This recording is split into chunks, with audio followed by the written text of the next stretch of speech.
ہر کامیاب ملک جو ہے early to bed and early to rise کے فلسفے چلتا ہے. ہمارے ہاں بدقسمتی سے ہم رات 1-1 بجے 2-2 بجے تک تجارتی مراکز کھول کے رکھتے ہیں اور صبح 12 بجے تک سوتے ہیں. اس سے لیبر پروڈکٹیوٹی نہیں بڑھتی.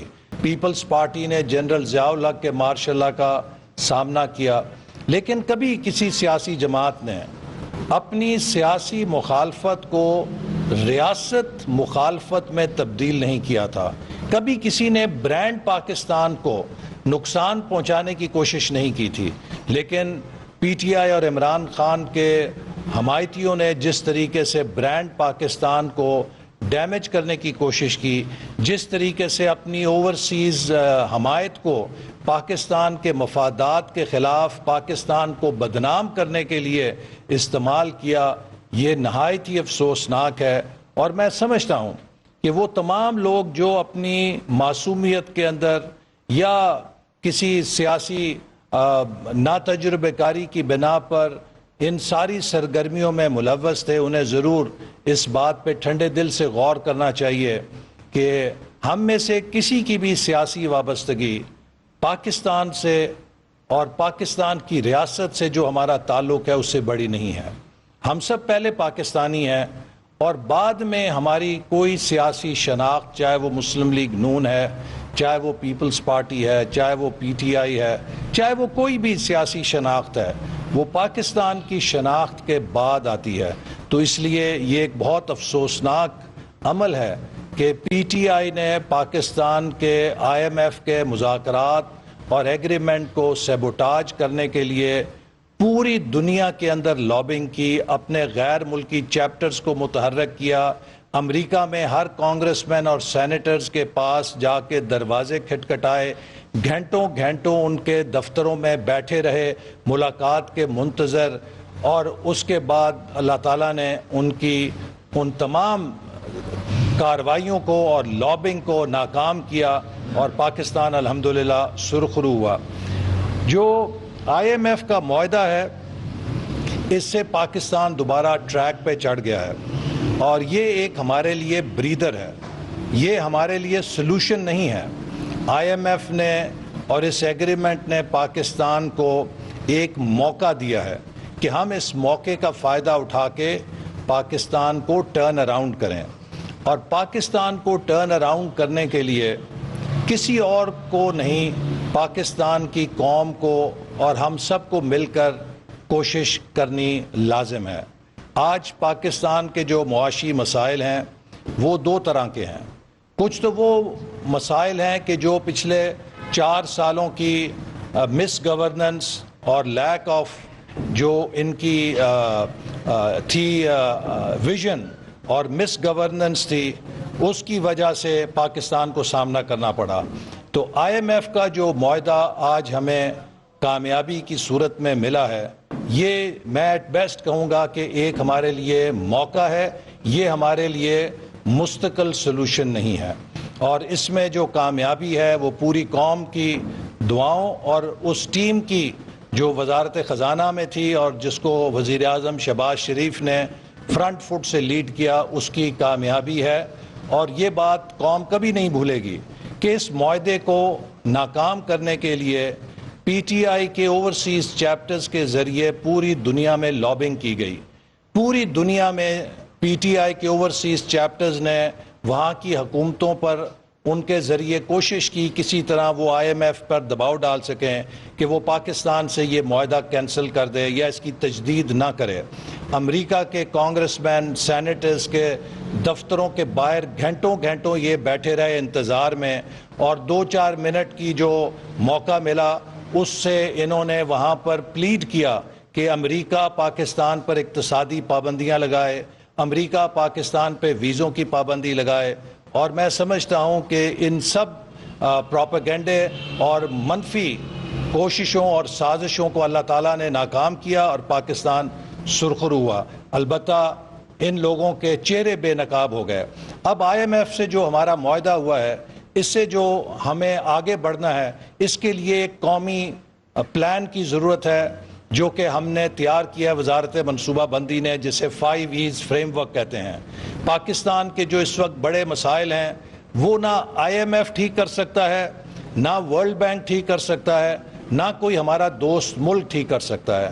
جو ہمارے اپنے مسائل ہیں انہیں ہم ہی نے ٹھیک کرنا ہے، اور میرے نزدیک جو پاکستان کے 9 بڑے چیلنجز ہیں ان میں ہمیں توجہ دینی ہے، جس کے لیے 5E فریم ورک ہم نے بنایا ہے۔ سب سے بڑا چیلنج یہ ہے کہ ہم پاکستان کی ایکسپورٹس کو کتنی تیزی کے ساتھ اس میں اضافہ کرتے ہیں، چونکہ پاکستان ہمیشہ جب بھی ترقی کی طرف جاتا ہے امپورٹس بڑھتی ہیں اور ہماری ایکسپورٹس میں اضافہ نہیں ہوتا، جس سے ہمارا بیلنس آف پیمنٹ کا کرائسس ہوتا ہے۔ تو ہمیں اب ایکسپورٹ ایمرجنسی لگا کر پورے اپنے تمام وسائل ملک کی برآمدات کو بڑھانے میں جھونکنا ہے، چاہے ہماری زرعی برآمدات ہیں، چاہے ہماری صنعتی برآمدات ہیں، چاہے ہمارے مین پاور کی ایکسپورٹ ہے، چاہے ہمارے IT کی ایکسپورٹ ہے، چاہے ہمارے منرلز کی ایکسپورٹ ہے۔ یہ 5 ذریعے ہیں جن سے ہمیں اپنی ایکسپورٹس کو بڑھانا ہے، اور خاص طور پہ اس میں SME سیکٹر کا بڑا ایک اہم کردار ہے۔ اگر ہم اپنے اسمال بزنس سیکٹر کو صحیح طرح اگلے 2-3 سال میں پروموٹ کریں تو یہ بھی 30 سے 40 ارب ڈالر کی ایکسپورٹ جنریٹ کر سکتے ہیں۔ تو سب سے بڑا چیلنج ہمارا ایکسپورٹ ہے، جو کہ دنیا میں ہمارا پرسنٹیج آف GDP کم ترین ہے، اور ہر کامیاب ملک نے ایکسپورٹ کے ذریعے کامیابی حاصل کی ہے۔ دوسرا بڑا challenge low tax to GDP ratio ہے۔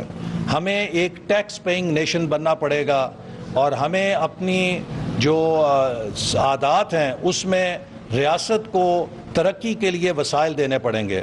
اگر پاکستانی اپنی دولت اور اپنی آمدن سے ٹیکس نہیں دیں گے تو پھر ریاست کو کشکول لے کر دوسروں سے بھیک مانگنی پڑے گی۔ اگر ہم خود انحصاری کے راستے پہ چلنا چاہتے ہیں، اگر ہم اپنے پیروں پہ کھڑا ہونا چاہتے ہیں، تو پاکستان کو اپنی آمدن سے اپنے ٹیکس ٹو GDP ریشیو کو ٹھیک کرنا ہے۔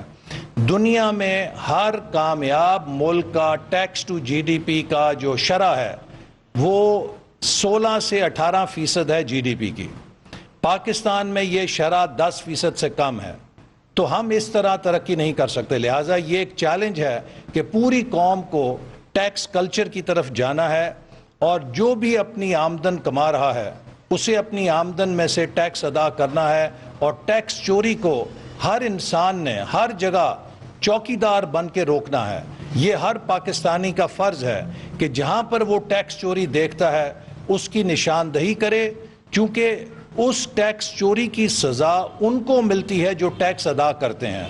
اگر ٹیکس چور ٹیکس ادا نہیں کریں گے تو جو ٹیکس ادا کر رہے ہیں انہیں زیادہ ٹیکس ادا کرنا پڑے گا۔ اسی طرح جو اگلا ہمارا چیلنج ہے وہ پروڈکٹیوٹی کا ہے۔ پاکستان کی پروڈکٹیوٹی، پیداواریت کی جو ایفیشنسی ہے، جو پیداوار کی ایفیشنسی ہے، وہ ساؤتھ ایشیا میں لوئسٹ ہے۔ ہمیں اپنی لیبر پروڈکٹیوٹی کو بڑھانا ہے، اور لیبر پروڈکٹیوٹی کو بڑھانے کے لیے ہمیں اپنے معمولات کو ٹھیک کرنا ہے۔ ایک قوم جو رات 2 بجے تک جاگتی ہو اور صبح 10 بجے سو کے اٹھے وہ کبھی ترقی نہیں کر سکتی۔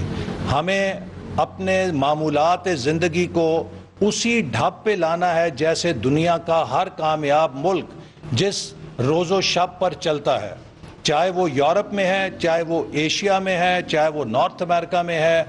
ہر کامیاب ملک جو ہے early to bed and early to rise کے فلسفے چلتا ہے۔ ہمارے ہاں بدقسمتی سے ہم رات 1-1 بجے 2-2 بجے تک تجارتی مراکز کھول کے رکھتے ہیں اور صبح 12 بجے تک سوتے ہیں۔ اس سے لیبر پروڈکٹیوٹی نہیں بڑھتی۔ اگر ہمیں لیبر پروڈکٹیوٹی بڑھانی ہے تو ہمیں صبح کام کا جلدی آغاز کرنا ہے۔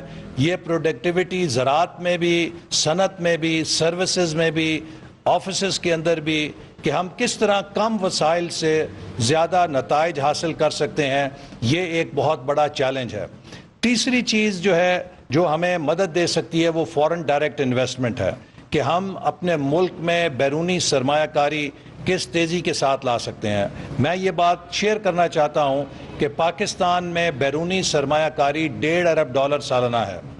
ویتنام جو ہم سے آدھی آبادی ہے، 10 کروڑ کی آبادی ہے، وہاں پہ تقریباً 28 سے 30 ارب ڈالر سالانہ غیر ملکی سرمایہ کاری آتی ہے۔ اگر ویتنام میں 10 کروڑ آبادی کے ملک میں 28 سے 30 ارب ڈالر بیرونی سرمایہ کاری جا سکتی ہے تو پاکستان جو 23 کروڑ کی آبادی ہے، ایک بڑی منڈی ہے، اور اس ملک کے اندر ایک 60 سے 80 ملین 6 سے 8 کروڑ مڈل کلاس موجود ہے، ایک سارا انفراسٹرکچر موجود ہے، تو یہاں پر ہم سال میں کیوں نہیں 25-30 ارب ڈالر کی بیرونی سرمایہ کاری اٹریکٹ کر سکتے ہیں؟ یہ ایک چیلنج ہے۔ اس کے لیے ہمیں پولیٹیکل سٹیبلٹی پیدا کرنی ہے، اس کے لیے ہمیں اپنے نظام عدل کو مستحکم کرنا ہے۔ جس ملک کے اندر نظام عدل جو ہے کام نہ کر رہا ہو اور وہاں پر ذاتی پسند ناپسند کے فیصلے دیے جاتے ہوں، وہاں پہ کبھی غیر ملکی سرمایہ کار نہیں آتا، چونکہ وہ خود کو غیر محفوظ سمجھتا ہے۔ اسی طرح ہمیں اپنے ملک کے ریمیٹنسز میں اضافہ کرنا ہے۔ بیرون ملک جو مقیم پاکستانی ہیں، ان کے جو ملک کے اندر پیسہ آتا ہے اسے ہنڈی سے بھیجنے کی بجائے، اسے بلیک چینل سے بھیجنے کی بجائے وائٹ چینل سے بھیجنے کی ضرورت ہے۔ اور بیرون ملک پاکستانی پاکستان کی تعمیر نو میں اپنی ریمیٹنسز کو بینکنگ چینل سے بھیج کر حصہ لے سکتے ہیں، اور آپ کا یہ ایک بہت بڑا کنٹریبیوشن ہوگا کہ اگر آپ پاکستان میں اپنے ریمیٹنسز کو بینکنگ چینل سے بھیجیں، اس کا پاکستان کی معیشت میں اور ہمارے زر مبادلہ کے ذخائر کو بڑھانے میں مدد ملے گی۔ چھٹی چیز جو ہے وہ ہمیں اپنے ملک میں کرپشن اور ویسٹ کو ختم کرنا ہے، کیونکہ اس وقت ہم اس مقام پر ہیں کہ ہمارے کرنٹ ایکسپینڈیچر اور ہمارا ڈیولپمنٹ ایکسپینڈیچر سارے کا سارا بوروڈ منی کے اوپر ہے، یہ قرض کے اوپر ہے۔ تو قرض کے پیسوں میں اگر کوئی کرپشن کرے یا قرض کے پیسوں کو اگر کوئی مس یوز کرے تو یہ بہت بڑی خیانت ہے، اور اس کے لیے بھی ہر پاکستانی کو ایک چوکیدارہ کرنا پڑے گا کہ جہاں پر وہ وسائل کا ضیاع دیکھتا ہے، جہاں پہ وہ کرپشن دیکھتا ہے، اس کی نشاندہی کریں تاکہ اس کا سدباب کیا جا سکے، اور پاکستان کے جو قلیل وسائل ہیں وہ وہیں استعمال ہوں جہاں پر انہیں ہونا چاہیے اور ان کے پورے نتائج نکلیں۔ کئی جگہوں پر ڈیولپمنٹ کے اندر پیسہ جو ہے وہ بہت بڑا سسٹم کے اندر کرپشن، سسٹم کی کرپشن کی نظر ہو جاتا ہے۔ ہر سطح کے اوپر کمیشنز لگے ہوئے ہیں، اور اگر آپ 100 روپے کا پروجیکٹ بناتے ہیں تو زمین کے اوپر بمشکل 40 روپے خرچ ہوتے ہیں، اور باقی سب کمیشنز کی نظر ہو جاتا ہے۔ یہ نظام نہیں چل سکتا۔ ہمیں اس نظام کو ٹھیک کرنا ہے، اور اس کے ٹھیک تبھی ہو سکتا ہے کہ جب اس میں ہر شخص اس کے اوپر پہرا دے، اور کمیونٹیز جہاں پر پروجیکٹس بن رہے ہیں اس کی بہتر طور پہ نشاندہی کریں تاکہ ہم اس چیز کو پھر کنٹرول کر سکیں۔ اسی طرح جو ایس او ایز ہیں، ہمارے جو سرکاری ادارے ہیں، ان کے اندر جو ویسٹ ہے اسے بھی ہمیں ختم کرنا ہے، اور جو ہمارے پی آئی اے جیسے ادارے ہیں، اسٹیل مل جیسے ادارے ہیں، انسٹیٹیوشنز جو سرکاری شعبوں کے اندر ہیں، ہمیں اسے بھی انہیں درست کرنا ہے، اور جو اس وقت اربوں روپے کے وسائل ان نقصان والے اداروں میں جھونکے جا رہے ہیں ان کو ہم نے بچانا ہے۔